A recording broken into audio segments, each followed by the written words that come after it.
Right, so the second thing, the second path which we can take vis-a-vis the world of Islam is to acknowledge this world exists. The first question is this a betrayal to the Quran? And my answer is no. If it was a betrayal, I would not be here today.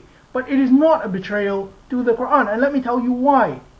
The reason is, the Quran sets itself as a watchdog of truth. It watches, it tells you what is truthful and what is not. It never tells you that unless you follow it and it exclusively, in name, as iconically, that you are a kafir.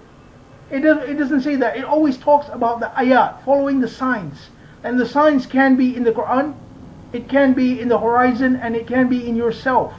So, if you choose to follow a source other than the Quran, yet you are inadvertently or somehow you are following the Quran's teachings, then you are not wrong.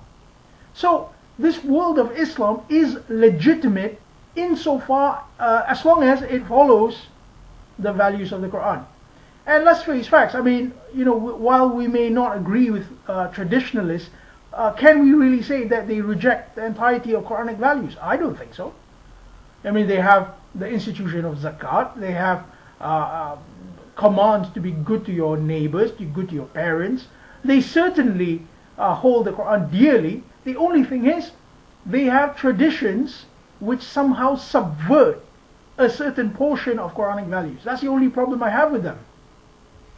So, I acknowledge that the world of Islam exists, and within that world of Islam there are traditionalist Muslims such as the Sunnis and the Shia and the Sufi and the Salafis.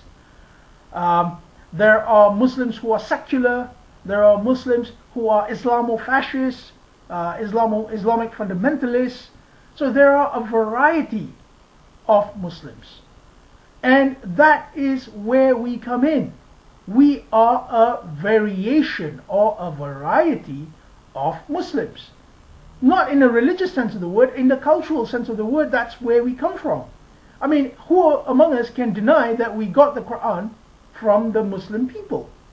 We did not climb to the top of the mountain and find the Quran. No, the Quran was either handed down in our family homes or through meeting Muslim people, because they are the Ahl al-Dhikr. They do bring the dhikr to us. So we need to acknowledge that we are a part of this world.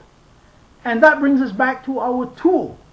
Our tool is the concept of Quranist Islam. We are Quranist Muslims. We are part of that world, but we say only the Quran is the legitimate divine authority in Islam. The rest are human authorities, and at best they can be analyzed in light of the Quran. If not, we are under no obligation to accept them. So this is the starting point, Quranist Islam. So let's analyze what this term can come to mean. Right, so that now introduced us to the concept of Quranist Islam. Quranist Islam is a type of Islam which is contained within the world of Islam. It's an identity within that world, and what that identity represents is something which is up to us, because we are the owners of that identity. So let me tell you what I believe Quranist Islam stands for. The first thing it stands for is honesty. And you have no idea how liberating this is. I have been using the term now consciously. I've used it unconsciously for about 8 years now, but consciously I've used the term in discussion to gauge the reaction. When I speak to traditionalist Muslims and I introduce myself, I say I'm a Quranist Muslim, they are immediately aware, okay, this person does not accept the authority of hadith or the authority of scholars. So we can only talk about the Quran with him. And that does bring up some kind of disagreement, but at least the honesty is liberating. Now if you contrast this with the obscure description of oneself. They say, oh, I'm just a Muslim. Nobody really is just a Muslim, because the minute you choose to do something with your Islam, you have taken a particular path. So saying I'm just a Muslim is really deluding yourself, if not other people. So when Quranists say I'm just a Muslim, they inevitably mislead the traditionalist into thinking that they are a traditionalist just like them. And so when the traditionalist finds out that, okay, well, you know what, this person doesn't accept this, that, and the other, so that there is an immediate feeling of ill will. Alhamdulillah, I have seen that dissipate when you are honest with yourself and honest with others. You say, I'm a Quranist Muslim. I recognize that you are a Muslim, Mr. Traditionalist. I recognize that, but I am not like that. I am a Quranist Muslim. So that's the first thing, honesty. The second thing is, Quranist Islam is a space. It's an area where people come to in order to find a dynamic discussion about the Quran. So when you come to a Quranist Islam group, especially our group, you will find that people are not so judgmental. If you come in and you say, you know what, I believe that this ayat of the Quran means this, at the most we will say, well, we disagree with you, but we respect your right to think. Quranist Islam is that kind of a space, because we recognize our human limitations. We are limited human beings like you. Maybe we got it wrong. We don't know. But the dynamism of the discussion inevitably will propel us, inshallah, to a higher level of knowledge. That is something which I believe Quranist Islam can offer the entire Muslim world and even the world at large. We can offer them a space where they can talk about the Quran freely. We are not afraid of that. The third thing Quranist Islam can provide is a thorough critique of traditional Islam. And that's something which you cannot find in traditionalist spaces. In traditionalist spaces, the minute you challenge this authority, some other guy is going to come out and say, no, no, no, my authority says your authority is wrong, and on and on. It is an endless cycle, unfortunately. But in our space, that is not a problem. The minute you say, well, I reject your authority, nobody can say, well, you're a heretic. No, because we only accept the Quran as our authority. And we can formulate a thorough critique of traditional Islam without any problem whatsoever. And I believe that that is an essential task for us, to formulate a critique of traditional Islam. Not because we would like people to leave traditional Islam, including its good values, but rather to see it as a human product which needs to be sifted in order to remove un-Quranic elements. And that brings us to number 4, the goal of Quranist Islam. The Quranist Islam can be the front runners in Islamic reform. What is Islamic reform? Well, as I talked about earlier, we live in the world of Islam. And this world of Islam, there are a variety of Islams, one of which is Islamofascism. We've seen Islamofascism manifest itself in terrorist activities, but really Islamofascism is a very deep ideology. It's very deep. It's deeply ingrained in Islamic thought. It manifests itself as the notion of the tyrannical state mechanism. Some elements in Sharia law which oppress people. An exclusivist attitude within the Muslims, saying, we are saved and you are not. It's a supremacist attitude, and I call this Islamofascism. And believe me, it is not only Quranists who are against this.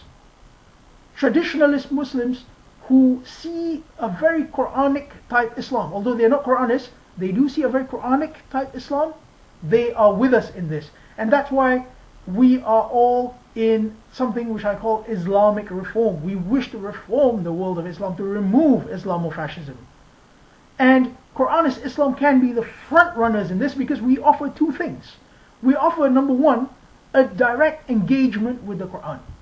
And the Quran will diffuse fascist elements from Islam.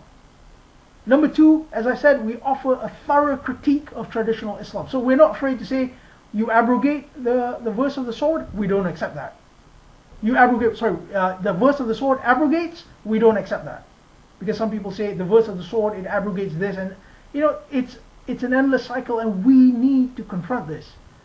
So that is basically what Quranist Islam can do. It is certainly, as I said before, a tool.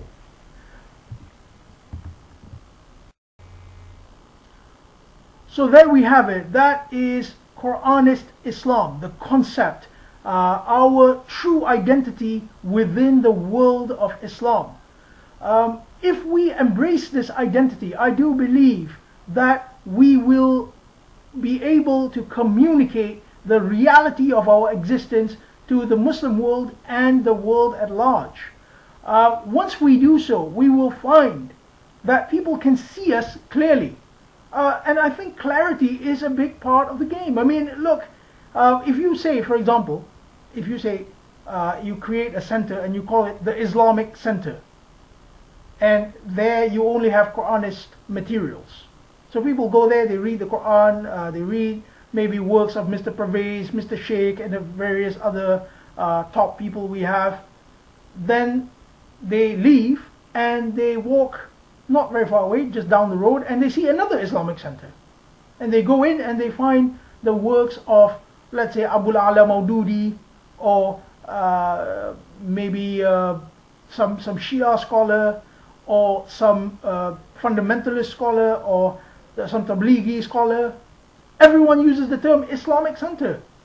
And yet when the person goes in from Islamic center to Islamic center, he finds different materials. This is confusing to people. And so we need to ask ourselves, what are we doing? Why are we confusing people in this way? We are a type of Islam. We recognize the rights of other people to use the term Islam. And that is something which, this recognition is such an important thing. There are some Quranists who call traditionalists as sectarians. That's not true. I mean, a sectarian is someone who rejects the rights of others to call themselves Muslims. That is a sectarian. So it's ironic that the ones who call others sectarians are sectarians themselves. Some people call them polytheists, or you're calling Sunnis and Shias polytheists, which is not only untrue but so hurtful.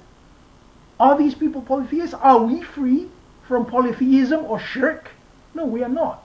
You don't become free from polytheism simply by adopting the motto Quran alone. You need to work towards purification of your deen so that it does not involve shirk. It's a lifetime process. So this identity, I believe, is the best tool in achieving our goals. When you say, I'm a Quranist Muslim, it means I recognize your right to use the word Islam. However, I disagree with your method. I believe that this is the best method of Islam, and I believe that this is what the Prophet preached. However, I live with you in peace. I disagree with you in peace. And I believe that once that identity becomes distinct in the world, we will see that people will recognize this as, at first, an alternative to traditional Islam. So thank you very much once again for allowing me to present my case today. I hope I did not bore you too much, and I hope I've given you something to think about. If you have any questions, I am inshallah ready to discuss them with you. Thank you very much indeed. Assalamu alaikum.